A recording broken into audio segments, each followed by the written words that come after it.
నేను తప్పు చేయట్లేదు. నా మనసుకి నచ్చినట్టు నేను ఉండాలనుకుంటున్నాను. నన్ను కావాలనుకునే వాళ్ళు నాలానే ఉండాలని కోరుకుంటున్నాను. కళ్ళ ముందే ఉందిగా, అడుగు. నేను మారమన్నానా? నాకు నేనుగా పార్టీకి తీసుకెళ్ళానా?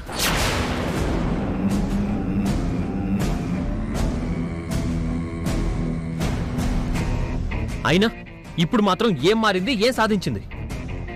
నిజానికి నాకు నచ్చినట్టు ఉండడం అంటే ఇది కాదు.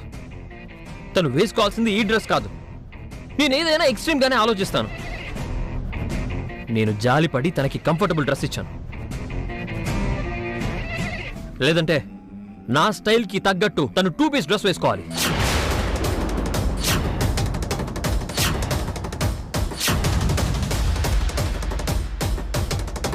దీన్ని ఎవడైనా మోడర్న్ డ్రెస్ అంటాడా? పల్లెటూరు అమ్మాయిలు కూడా వేసుకుంటున్నారు. అలాంటిది ఈ డ్రెస్ వేసుకోవడానికి నాకు నానా నరకం చూపించింది. ప్రపంచంలో లేని అందమంతా ఈవిడ్లోనే ఉన్నట్టు, ప్రపంచమంతా ఈవిడి గారినే చూస్తున్నట్టు తెగ కష్టపడిపోయింది.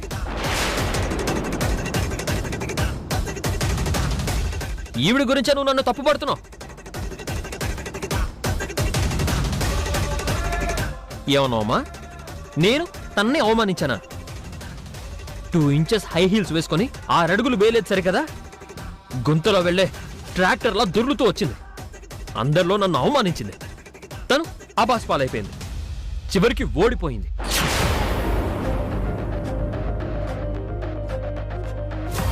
అయినా నా పిచ్చిగాని చెత్తబుట్టకి డెకరేషన్ చేస్తే చైనా వాల్ అవుతుందా? దాని విలువ మారుతుందా? మిస్టర్ రాకీ,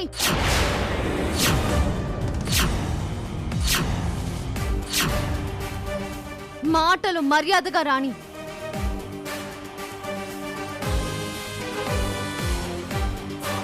అది చెత్త బుట్ట, కానీ నువ్వు ఆ బుట్ట భరిస్తున్న చెత్తవి,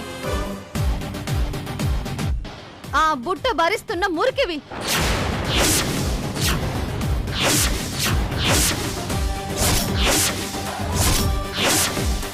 హౌ డేర్ యు! నన్ను పట్టుకొని చెత్తతో పోలుస్తావా? మగాడివన్న అహంకారంతో, మొగుడిని అన్న హక్కుతో, ఆడదంటే గౌరవం లేనివాడు, భార్యకి విలువివ్వని వాడు నా దృష్టిలో అంతకన్నా హీనం.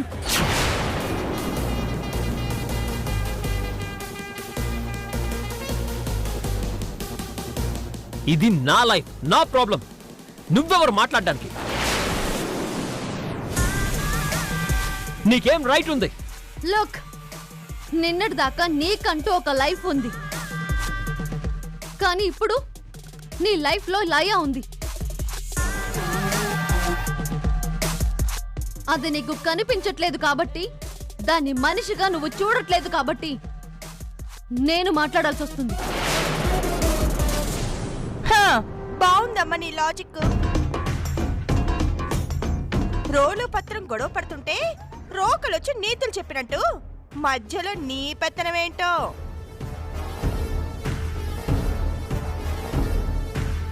అయినా వాళ్ళిద్దరు భార్యాభర్తలు.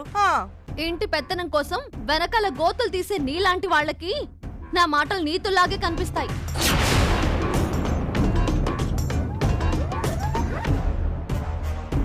పెళ్ళాన్ని చెత్తబుట్టుతో, సర్వీస్ చేసే సప్లైర్తోనూ పోల్చే సంస్కారం లేని నీ చిన్న మరిదికి నా మాటలు బూతుల్లాగా వినిపిస్తాయి. నీ సంసారాన్ని గాలికి వదిలేసి పక్క వాళ్ళ పర్సనల్ మ్యాటర్లో దూరే నువ్వా నాకు సంస్కారం నేర్పేది?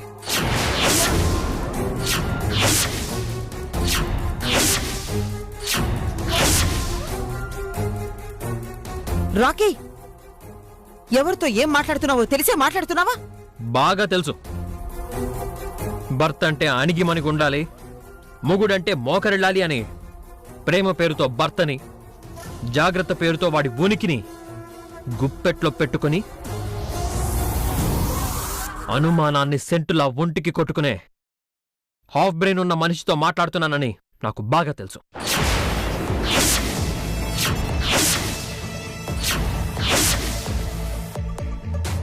రే రాకీ, ఏంట్రా ఇది? శృతి నీ వదినరా. నువ్వేం మాట్లాడుతున్నావు నీకు అర్థమవుతుందా? ఇదే ఈ మెతకతనం వల్లే ఆవిడ నిన్ను జుట్టు పట్టి ఆడిస్తుంది.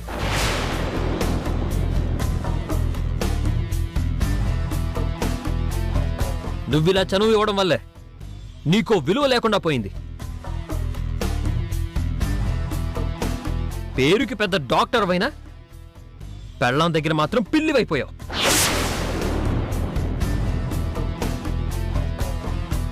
కానీ నేను నీలా పిల్లిని కాదు. నాకంటూ ఓ క్యారెక్టర్ ఉంది. నీ భార్య లాంటి వాళ్ళు ఎంత అరిచినా నేను అవకాశం ఇవ్వను. నా విషయంలో తల దూరిస్తే మాత్రం ఊరుకోను. లుక్, మీ విషయంలో తల దూర్చడానికి ఇక్కడ ఎవ్వరూ ఖాళీగా లేరు గాని దాని అమాయకత్వాన్ని ఆసరాగా తీసుకుని దాని గొంతు నొక్కేస్తుంటే చూడలేక మాట్లాడాను. ఎందుకంటే ఇది నీకు భార్య కాకముందే నా ఫ్రెండ్.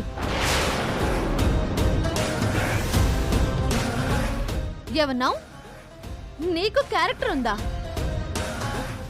మాటలతో భార్య గుండె తూట్లు పడవటమా?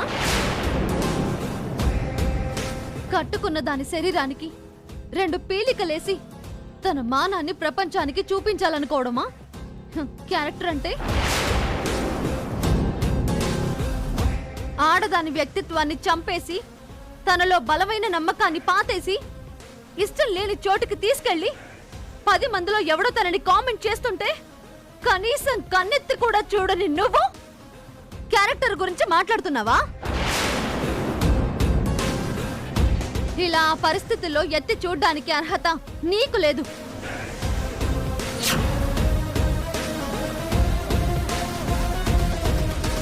చూడరా, బాగా చూడు.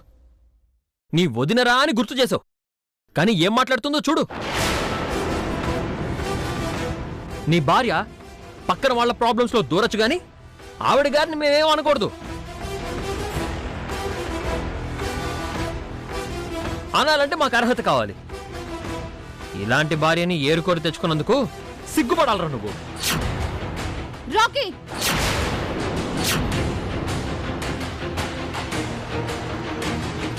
ఇప్పటిదాకా నన్ను ఏవైనా అన్నా నేను సహించాను. కానీ ఇంకొక్క మాట నా భర్తనేవైనా అంటే ఏం చేస్తానో నాకే తెలీదు. ఏం చేస్తావు? ఏం చేయగలవు నువ్వు? నిన్ను రాకీ!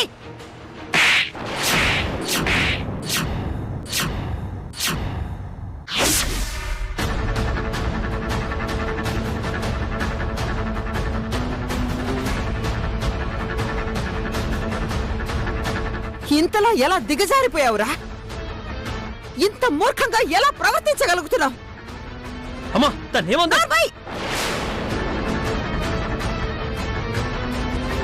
రే, నువ్వు నన్ను ఏదో అన్నావని నేను బాధపడట్లేదురా.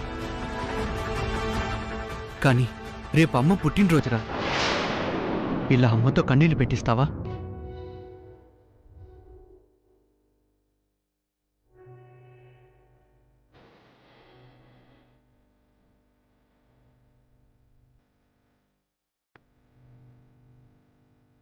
సారీ అమ్మా.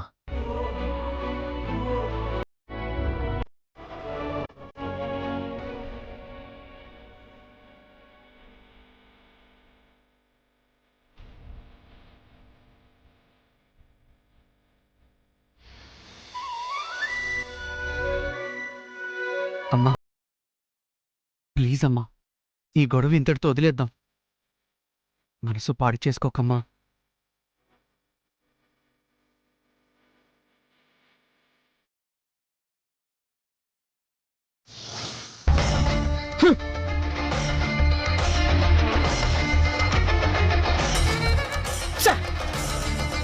అది చెత్త బుట్ట, కానీ నువ్వు ఆ బుట్ట మోస్తున్న మురికివి.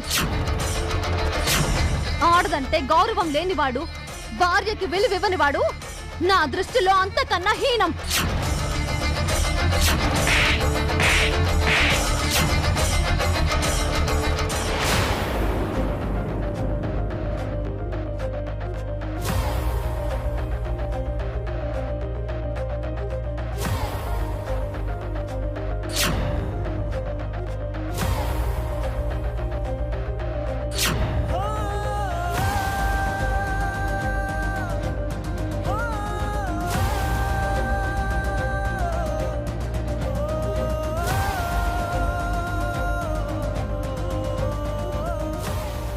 నలుగురిలో నన్ను తలెత్తుకోనికుండా చేసి ఇప్పుడు 4 గోడల మధ్య నువ్వు తలదించుకుంటే నీ మీద సింపతి వస్తుందనుకున్నావా? నెవర్! చల్లని పైసా లాంటి నిన్ను పార్టీకి తీసుకెళ్లి ఇన్సల్ట్ అయింది నీ వల్ల. పనికి మళ్ళీ నీ ఫ్రెండ్తో నీతులు చెప్పించుకోవాల్సి వచ్చింది ఎవరి వల్ల? నీ వల్ల. నన్ను క్షమించండి. చెయ్యి మాట్లాడుకో. నిన్ను చూస్తేనే అసహ్యం వేస్తోంది. నేను పుట్టి 25 ఏళ్ళు అవుతుంది, కానీ ఏనాడు మా అమ్మతో పల్లెత్తు మాట అనిపించుకోలేదు. కానీ ఈరోజు మా అమ్మ చేత చెంపదెబ్బ తిన్నాను. ఎవరి వల్ల? నీ వల్ల.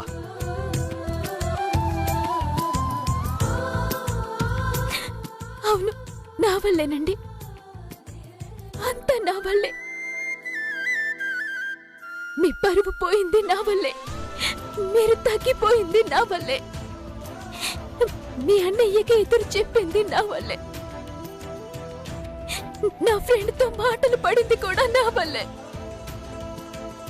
కానీ కానీ ఈరోజు అత్తయ్య కన్నీళ్లు పెట్టింది మాత్రం నీ వల్లేనండి. నన్ను నేను సమర్థించుకోవడానికి మాట్లాడట్లేదండి. ఆ తల్లిని కన్నీళ్లు పెట్టించొద్దని వేడుకుంటున్నాను. అంటే తప్పు నీదైనా నేను దోషిగా నిలబడాలా?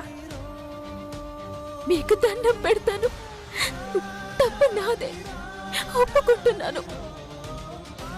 ఓడిపోయాను. కానీ రేపు అత్తయ్య గారి పుట్టినరోజు. ఒక్కరోజు కాస్త ప్రశాంతంగా ఉండండి. ఆ తర్వాత మీరేమన్నా సహిస్తాను, ఏం చేసినా భరిస్తాను.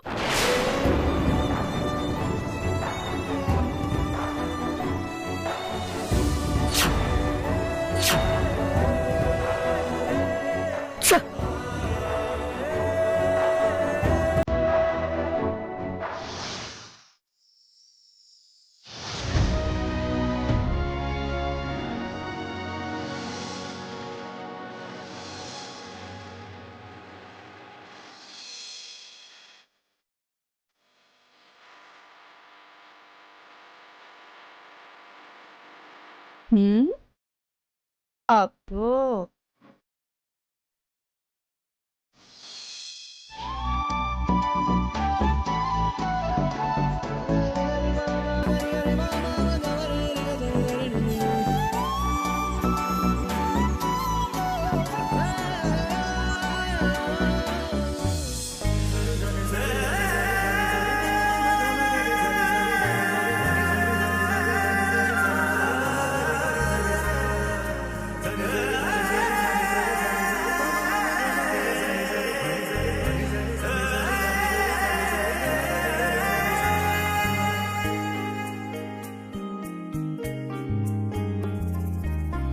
ఏంటి అంతా ముగ్గుతో నింపేశావు? ఈరోజు అత్తయ్య గారి పుట్టినరోజు కదక్కా. చాలా కష్టపడుతున్నట్టున్నావు. ఈ ఇంటి కోసం అత్తయ్య మావయ్య పడ్డ కష్టంతో పోలిస్తే ఈ కష్టం ఎంతక్కా. అందుకే అంతటి మంచి మనిషికి ఈ ఇంటి చిన్న కోడలిగా ఈ అక్షరాలతో స్వాగతం చెప్పాలనుకున్నాను.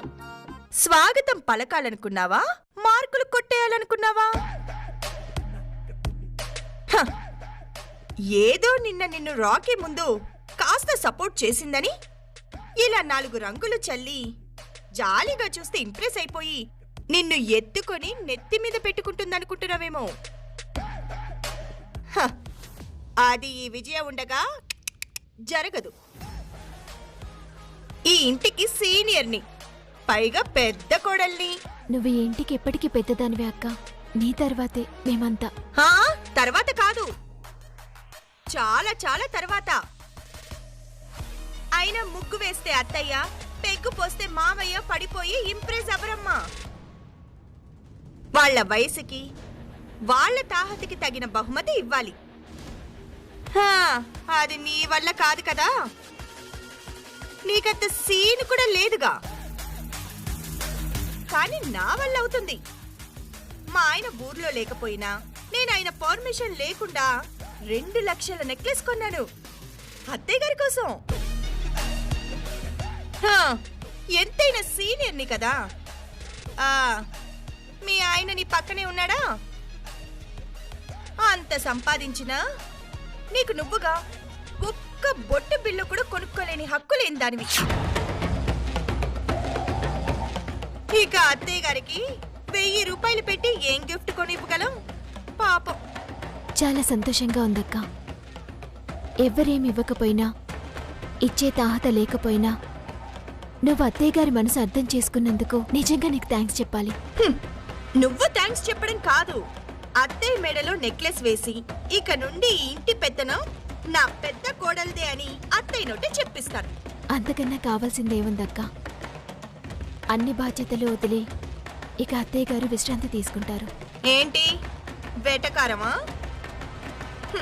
అత్తయ్యకి హ్యాపీ బర్త్డే చెప్పడం కాదు, ముందు మొగుడి మనసులో స్థానం సంపాదించుకో.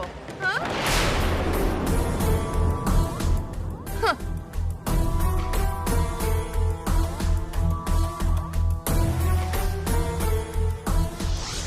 అత్తయ్య గారు, అత్తయ్య గారు, అమ్మలయ్య, ఒకసారి బయటికి రండి అత్తయ్య గారు. దేనికమ్మా? మీకు చిన్న సర్ప్రైజ్. కళ్ళు మూసుకొని రావాలి. దేనికి తల్లి? రండి అత్తయ్య గారు, కళ్ళు మూసుకోండి.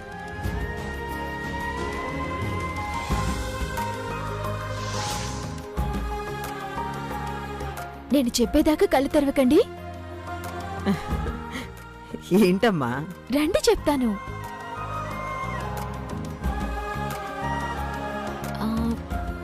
ఇక్కడే నుంచండి అత్తయ్య గారు. ఇప్పుడు కళ్ళు తెరవండి.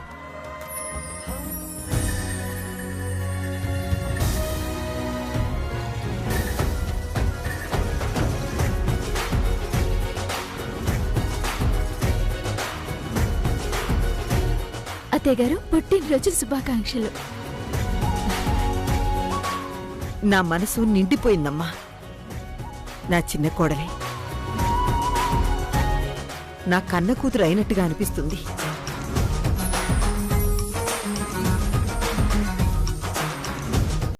అత్తయ్య గారు, లోపలికి వెళ్దాం పదండి.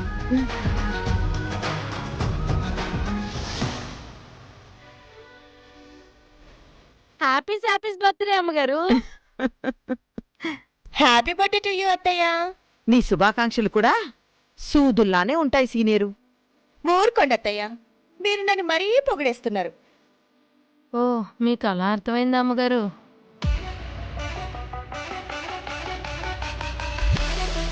అదిగండి, శృతి వాళ్ళు వస్తున్నారు. అమ్మా, హ్యాపీ బర్త్డే అమ్మా. థ్యాంక్స్ నాన్న. Many many happy returns of the day అత్తయ్య. థ్యాంక్స్ అమ్మా. లయ్యా, రాకీ ఎక్కడా? లోపల ఉన్నాడా?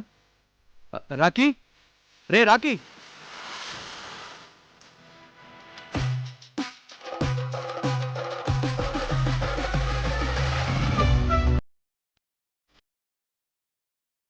హ్యాపీ బర్త్డే అమ్మా. థ్యాంక్స్ నాన్న. అదేంటి బాబు గారు, అందరూ విషసింగ్ చెప్తున్నారు కానీ బహుమతులేవండి. కేక్ కట్ చేశాకే గిఫ్ట్లు ఇస్తారే. ఓ, ఈ రోజు మేము తెచ్చిన గిఫ్ట్లు చూసి అత్తయ్య షాక్ అయిపోతారు చూడు. అమ్మా, ఇంతకీ నాన్నెక్కడా? అదే నేను చూస్తున్నాను. గదిలో కూడా లేరు. అయ్యగారు మీకేదైనా గిఫ్ట్ కొనటానికి వెళ్ళుంటారు అమ్మగారు. ఆయన గిఫ్ట్ ఇచ్చినట్టే నేను చూసినట్టే. అమ్మా, నువ్వు వెళ్ళి నాన్నని తీసుకురా, మేము కేక్ రెడీ చేస్తాం. అలాగే రా. ఏమండి, ఏమండి, ఎక్కడున్నారండి? ఇక్కడ